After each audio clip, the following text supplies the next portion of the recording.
Pai Celestial, abençoa-nos enquanto nos preparamos para ver este vídeo. Capacita-nos a recebê-lo com mente aberta e coração receptivo. Que ele seja uma fonte de esclarecimento e direção, guiando-nos nas decisões que tomamos. Capacita-nos a assimilar os ensinamentos com sabedoria e a viver de acordo com os valores que ele transmite. Que esta mensagem nos fortaleça espiritualmente e nos ajude a ser luz para os outros. Amém.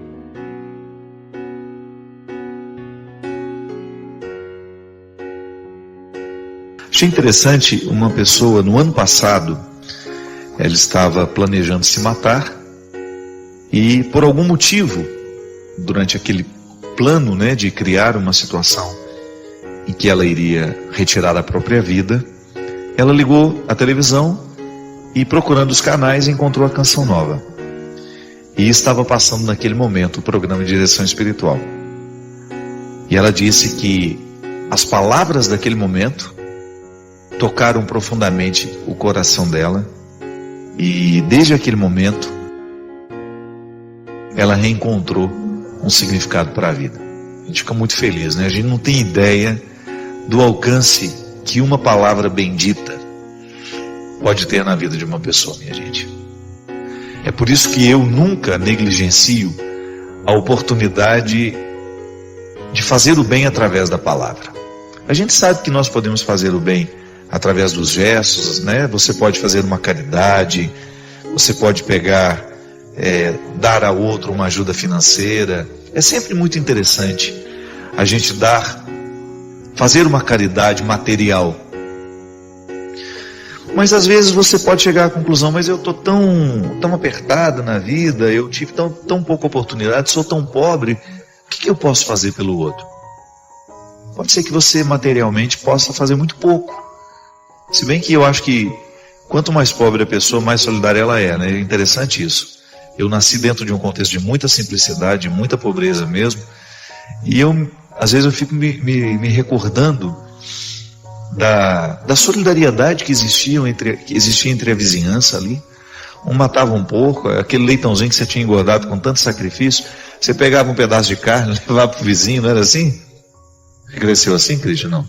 Nesse contexto assim de vizinhança que partilha, era impressionante. Todo mundo muito pobre. Matava uma galinha, mandava o pescoço para o vizinho, não mandava. Mandava moela, brincadeira. Essa solidariedade existe mesmo entre as pessoas simples. E que continue sempre assim. Acho que a simplicidade não pode ser um impedimento para a gente partilhar. Eu moro num contexto de convivo com pessoas muito simples o tempo todo e vejo tanto que elas são solidárias também. É muito bonito você perceber que mesmo privada de riqueza material, as pessoas estão dispostas a ajudarem quem precisa. Mas há uma situação que não passa pelo material, que é a oportunidade que a gente tem de oferecer ao outro uma palavra bendita. Oportunidade que a gente tem de fazer o outro ser mais feliz com a palavra que a gente diz a ele. E aí, minha gente, essa pobreza é outra, não é a pobreza material. Às vezes você encontra gente muito rica, que tem condições de fazer todas as caridades no mundo, mas não sabe dizer alguma coisa que possa fazer bem ao outro, porque não acostumou a fazer isso. Acostumou só a tirar o dinheiro do bolso. Mas o contrário também é verdadeiro. Às vezes você encontra aquela pessoa simples, que é muito caridosa, mas que também é incapaz de dizer uma palavra bendita ao outro quando ele precisa. Então a gente precisa se enriquecer assim. A gente precisa oferecer ao outro, diariamente, dentro da nossa casa, a começar dentro da nossa casa, uma palavra que possa fazer bem. Uma palavra que possa trazer vida. No Êxodo a gente tem uma passagem em que Deus diz: diante de ti eu coloco a vida e a morte, mas terás que escolher. Se escolhes matar, também morrerás. Se deixas viver, também viverás. E aí é que está. Quando eu opto por ser um servidor da palavra que bendiz, no meu dia a dia, um servidor da palavra que bendiz, por exemplo, vai evitar a fofoca, Não vai dar conversa, não vai dar corda para aquela conversa fiada que não chega a lugar nenhum, que só denigre o outro. O parceiro da palavra bendita vai pensar 2 vezes antes de escrever, porque não é só falar não. Nós estamos aqui abordando todas as dimensões e os recursos que hoje nós temos para colocar a nossa palavra. O Twitter, o Facebook, o e-mail que a gente escreve, a carta que a gente envia, a mensagem, o SMS, o WhatsApp. Ali tudo a gente escolhe. Tudo ali a gente pode escolher, matar o outro ou fazer viver. E como nós estamos carentes de palavras que tenham o poder de fazer o que fez no coração dessa moça. Quanta gente morrendo hoje, morrendo antes da hora.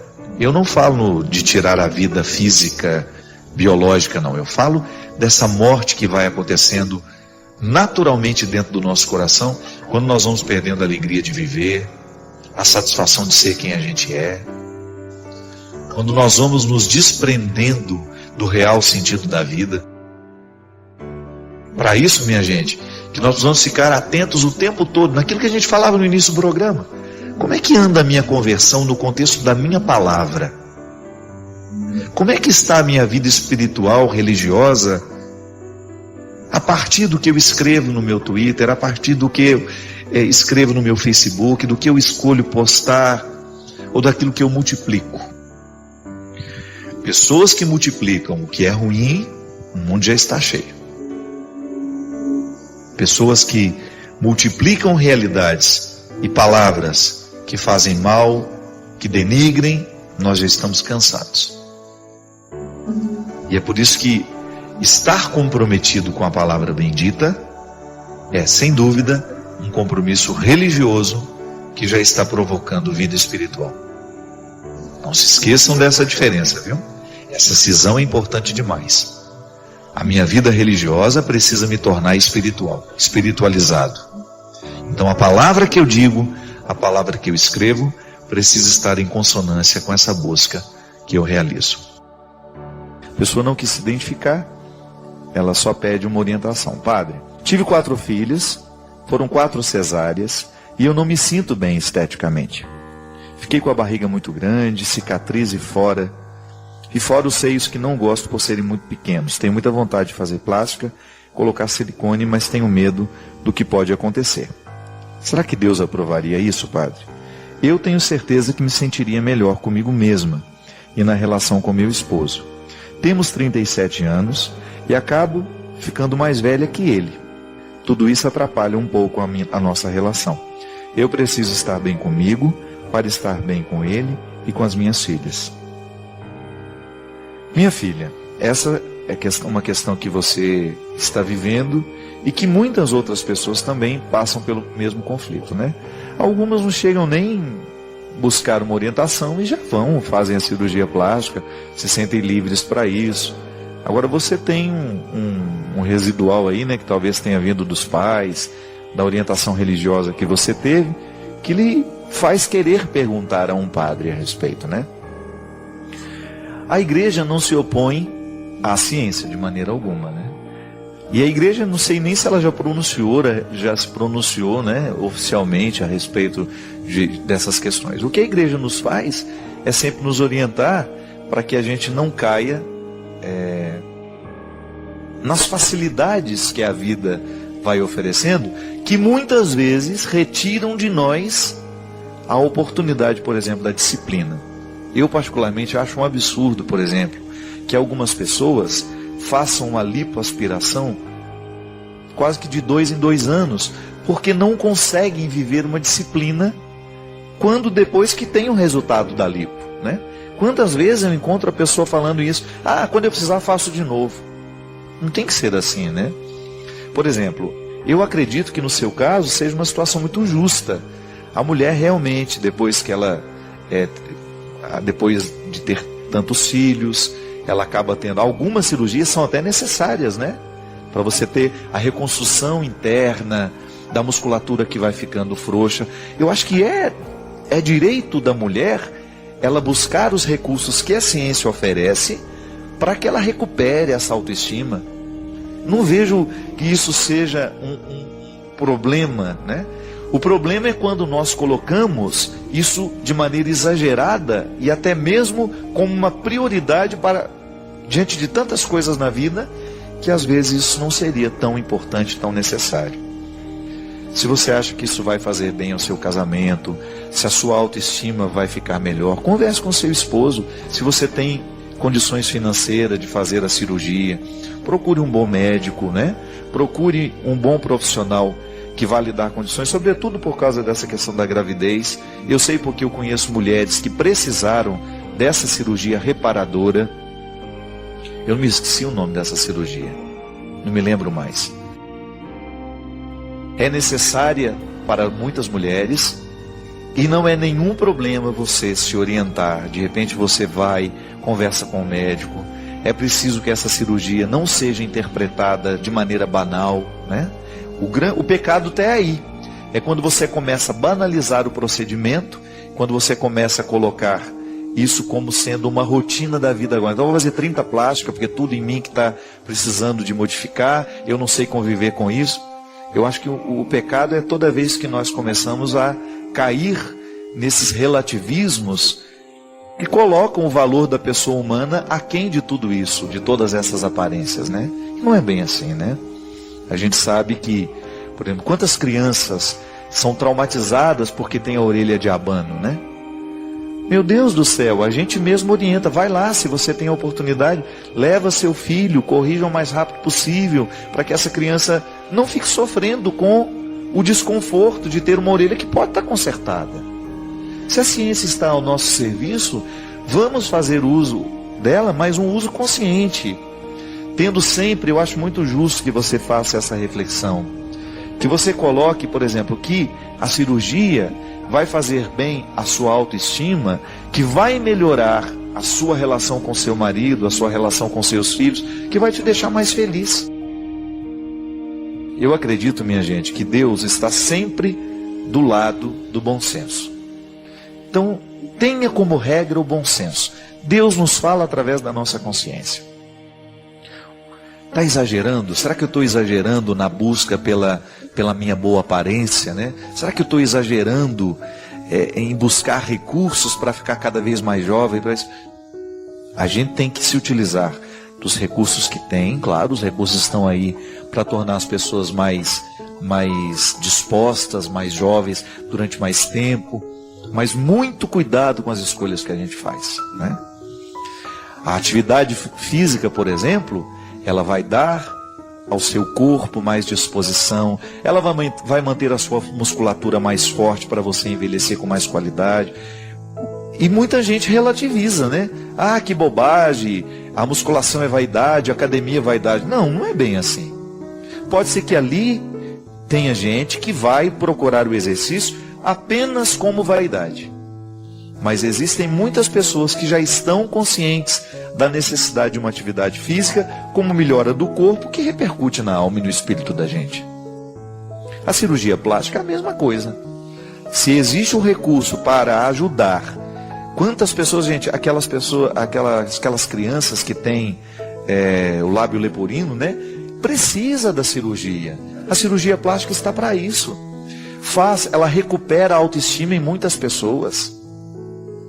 Às vezes a pessoa tem uma necessidade mesmo de fazer aquela cirurgia para reencontrar o equilíbrio pessoal. Nós não vamos nos opor, agora é uma questão de você fazer a sua análise, de você estar em paz com a sua consciência, com todos os recursos que você busca para reencontrar essa autoestima, já que hoje a ciência está avançada. Agora é uma boa questão, o que a igreja diz sobre tudo isso, né? A gente vou procurar saber um pouco mais. Agora, posso lhe garantir que tudo isso que passa pelo bom senso, que não é exagero e que realmente vai ser buscado, o recurso vai ser buscado por um bem maior, um bem-estar do ser humano, né? Eu acredito que nós estejamos fazendo o que é correto. Buscar, a partir do bom senso, o que realmente vai nos... Só sei que a gente tem que tomar muito cuidado para a gente não abusar dos recursos e a gente ficar esquecer o fundamental, né? Eu acho que a vida humana, ela tem tantas riquezas que a velhice vai nos dar, né? Claro, envelhecer bonito, envelhecer com dignidade. Eu não sou contra isso, não. Eu sou contra os exageros, né? As caras plastificadas que retira dela até o direito de demonstrar que está feliz, né? Às vezes a pessoa tem a mesma cara em todas as situações, né? Você está sorrindo? Não, eu estou chorando, é que não parece. Aí é que está o risco. Padre Fábio, eu sou Graziele, hoje completei 26 anos de idade e preciso de uma direção espiritual. Cheguei à conclusão de que tenho um bloqueio emocional que impede a minha felicidade. Não consigo abrir o meu coração para o amor. No mundo de hoje, sou considerado uma pessoa fora do normal pelo fato de, na minha idade, ainda ser virgem e nunca ter namorado. Nunca me deixei levar por rapaz algum, talvez pela falta de confiança nas pessoas. Pois a única pessoa que deixei permiti que se aproximasse de mim, ela não soube esperar o momento certo. Éramos amigos de infância, crescemos juntos e ele me decepcionou muito. Me traiu, entre outras coisas. As pessoas que tentam se aproximar de mim, eu não consigo dar espaço para que elas, ao menos, tentem me conquistar. Tenho medo da decepção e eu não consigo passar para as pessoas o carinho que tenho por elas. Me fechei e isto afasta cada vez mais as pessoas que eu amo.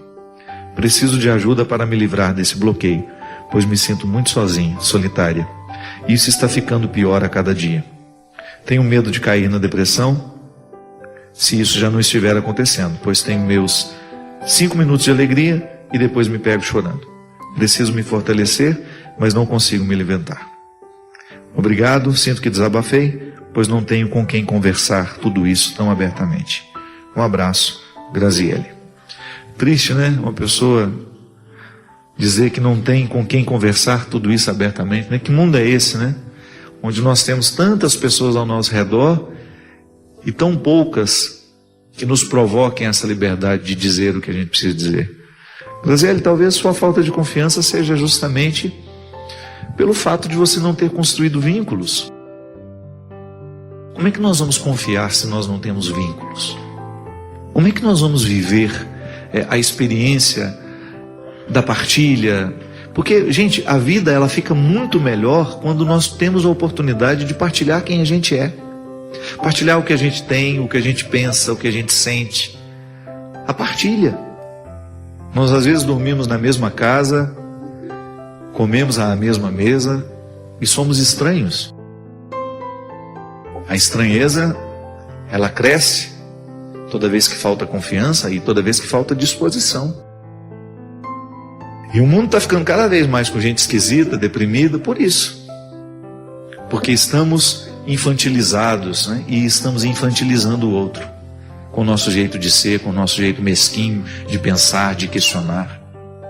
Não, essa vida é boa demais para ser perdida, para ser desperdiçada com essas mazelas. Olhe para aquilo que você tem. Não queira um mundo que não é seu. Não queira os amigos que não são seus. Olhe para os que você tem. Olhe para aquelas pessoas imperfeitas que estão ao seu redor e descubra que é com elas que você terá a oportunidade de fazer um mundo melhor. Olhe para o espaço que lhe pertence, para a vida que você tem e comece a ser feliz a partir disso. Tudo mais será acrescentado, mas o fundamental está aí. O problema é quando nós queremos o acréscimo, mas não sabemos partir do que é fundamental, do que temos aqui, do que nos fundamenta. Como uma casa precisa ter raiz para ficar em pé. Nossas raízes humanas, nossos alicerces humanos, olhar para essas pessoas que você vê todos os dias e descobrir que elas são extraordinárias. Estão ao seu lado, cuidam de você, estão com você. Comece a ser feliz com elas. Porque às vezes você se tranca lá no seu quarto e vai imaginar seres humanos perfeitos, idealizados. E aí você vai ficar sempre infeliz, porque as pessoas que estão em casa não servem para você. Quem serve? O que está idealizado lá na internet, ou aquele que não existe, que só existe no seu sonho e na sua cabeça. Volta para a realidade. E descubra que pessoas reais, com defeitos, que você olha, que se encontra, que fazem parte do seu dia a dia, essas pessoas, elas são fundamentais na sua realização. É a partir delas, é com elas. É impressionante como hoje nós temos muitas facilidades de estar com o outro, mas nós temos muita dificuldade de encontrar o outro. As facilidades que nos aproximam nem sempre permitem a nossa intimidade. Pode observar, os recursos que nós temos hoje, é tão fácil você se deslocar e ir de um lugar ao outro. Você entra no seu celular e ali você tem 1000 pessoas querendo conversar também. Mas por que essas facilidades não geram os verdadeiros encontros? Porque o encontro, minha filha, ele é construído aos poucos. E a primeira coisa que nós precisamos fazer para ter a oportunidade de encontrar alguém de verdade é abrir o nosso coração. É parar de pensar nas decepções que aconteceram, é parar de julgar as pessoas que nós encontramos, achando que elas são todas iguais àquelas que nos decepcionaram. E outra, e quem disse que a gente não pode se decepcionar? Eu me decepciono todos os dias. Às vezes eu me deparo com algumas manifestações de infantilidade, com pessoas que até então eu considerava maduras, através de um e-mail, através de uma coisa lá no Twitter. Eu falei, meu Deus do céu, não é possível. Será que essa pessoa que está conversando comigo aqui é aquela que eu considero madura para isso, para aquilo, me fazendo algumas vezes algumas perguntas tão descabidas, sabe? Que não... Você se decepciona. Mas você tem o direito de pensar que existem outras pessoas que poderão lhe proporcionar o que você precisa. Não é todo mundo que nos decepciona. E a vida vai mostrando sim quem são as pessoas. Elas se revelam sim aos poucos. As máscaras caem todas. As máscaras caem muito rapidamente. É só você dar a oportunidade de conviver. Agora, você vai sendo capaz de coletar no meio de milhões e milhões de pessoas as 2 ou 3 que você precisa para viver. Não basta. Não basta ter 1 milhão de pessoas se você não tem 2, 3 que você coleta lá e que você sabe, nessas aqui eu posso confiar. Essas aqui saberão me ouvir. Essas aqui não me cobrarão o indevido. Essas aqui estão maduras, ou estão pelo menos dispostas à maturidade. Que isso é fundamental, minha gente. A pessoa, se ela não estiver disposta à maturidade, ela será sempre um estrago na vida de quem passa por ela. Graziele, peça a Deus a graça, de que você tenha, de que você faça cair por terra todas as decepções que lhe impedem de encontrar hoje as pessoas. E já peça também um plus, viu? Você vai continuar se decepcionando, mas não é por causa da decepção que você vai desacreditar na possibilidade de ter pessoas boas ao seu lado. Numa fração de segundo, você passa pela vida de alguém, você cumprimenta, você recebe um sorriso, você oferece também, você ajuda, você é atendido, você atende. É assim, a trama da existência. Nós vamos nos misturando uns nos outros. E a gente se mistura tanto que depois a gente não sabe mais ser sozinho. Que Deus nos abençoe sempre mais na nossa capacidade de construir vínculos verdadeiros, nunca imaginários, mas reais. E a partir desses vínculos, nós descobrimos a graça do amor cristão. Obrigado pela oportunidade de entrar na sua casa, de falar com a sua família. Obrigado pela confiança de me dedicar esse tempo agora, de me permitir participar da sua vida. A partir do momento que a gente deixa o outro falar com a gente, de alguma forma nós estamos abrindo as portas do nosso coração, da nossa vida. Eu espero, com a minha fala de hoje, poder lhe fazer uma visita de um jeito certo. Poder ter a oportunidade de ser padre para você, de falar daquilo que eu acredito, de ter a oportunidade de partilhar a minha vida, a minha verdade, as minhas realidades, os meus defeitos, as minhas qualidades, tudo aqui perpassando pelas minhas palavras, pela partilha que pretende ser este programa. Eu me recordo que quando eu dava aula, eu fazia na faculdade, eu tinha esse ofício de ensinar escatologia, que é a ciência, é o braço da teologia que reflete sobre as realidades futuras, sobre a eternidade. E eu gostava sempre de salientar com os meus alunos que nós, como padres, toda vez que nós formos falar da morte, temos que falar sempre a partir do significado que ela traz para a vida. De nunca pensar como uma finalização, né? É apenas uma passagem. E falar dessa passagem, refletir sobre essa passagem, é a gente pensar na nossa vida, no nosso jeito como nós estamos vivendo. Aliás, às vezes eu identifico que o medo que nós sentimos da morte está diretamente ligada à nossa falta de qualidade na vida. Porque a partir do momento que a gente vive com qualidade, nós vamos encarar a morte de um jeito diferente. É claro, é natural que nós tenhamos apegos. E aliás, eu fico pensando que os nossos apegos, eles são fontes de muitos sofrimentos. Quando eu tenho um amor a alguma pessoa, quando eu tenho um vínculo com alguém, é natural que eu tenha medo que essa pessoa morra, que ela vá embora da minha vida, e é natural que eu sofra muito no momento em que isso acontece. É uma experiência positiva de amar, que acaba se desdobrando no sofrimento, né? Então hoje é um dia de saudade, um dia de recordar as pessoas que um dia foram importantes na nossa vida e que de alguma forma continuam vivas dentro de nós. Porque a saudade é esse sentimento que Deus nos permite viver, experimentar, para a gente fazer ficar presente dentro de nós aqueles que já partiram.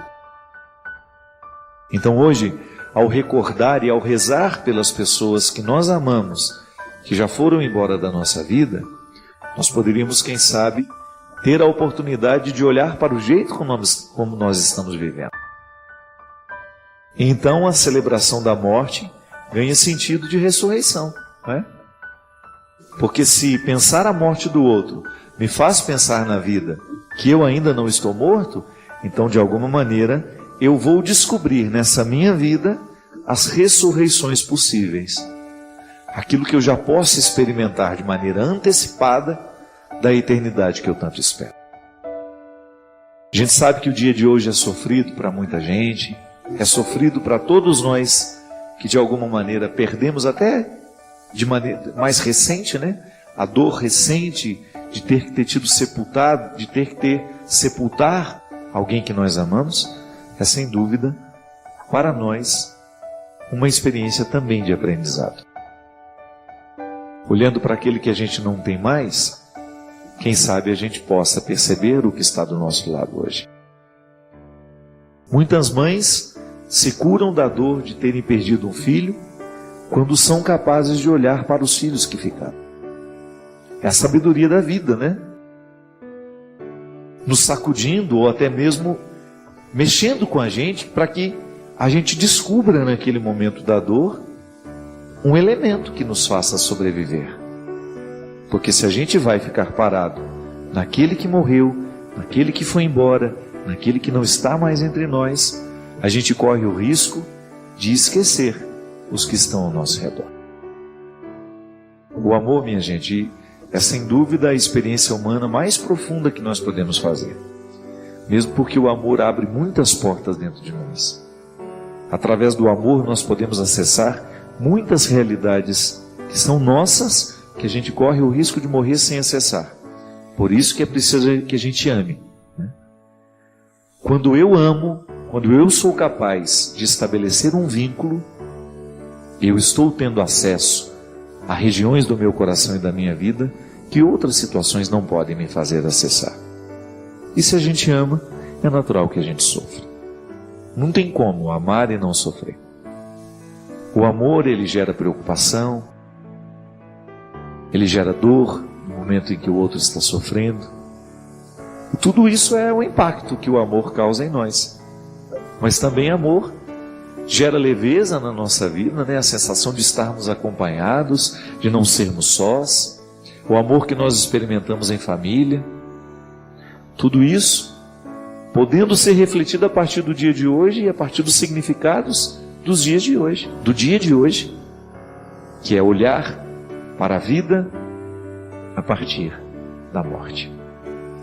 Desejo do fundo do meu coração que todos vocês que hoje estão vivendo esse dia com dificuldade possam descobrir o sentido mais profundo da saudade, que é sempre positivo. Ele não pode nos mortificar.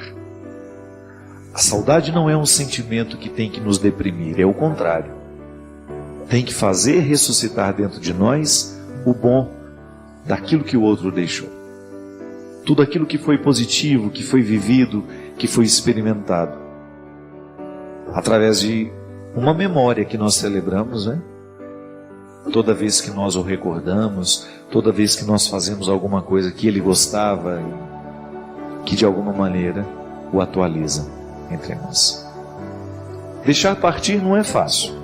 A gente sabe que a nossa tendência é sempre reter, né? Mas não.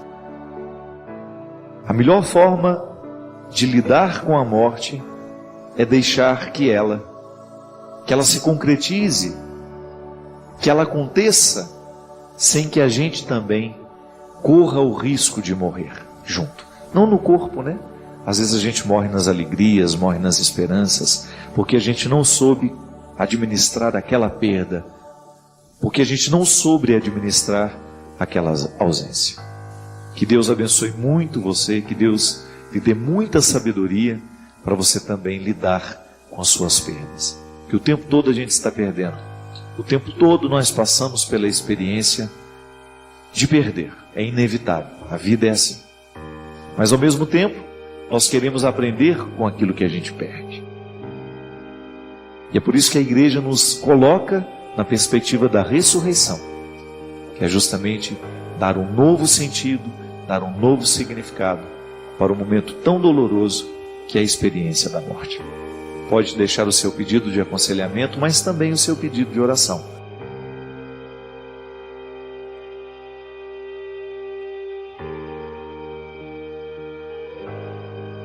Sua participação é crucial.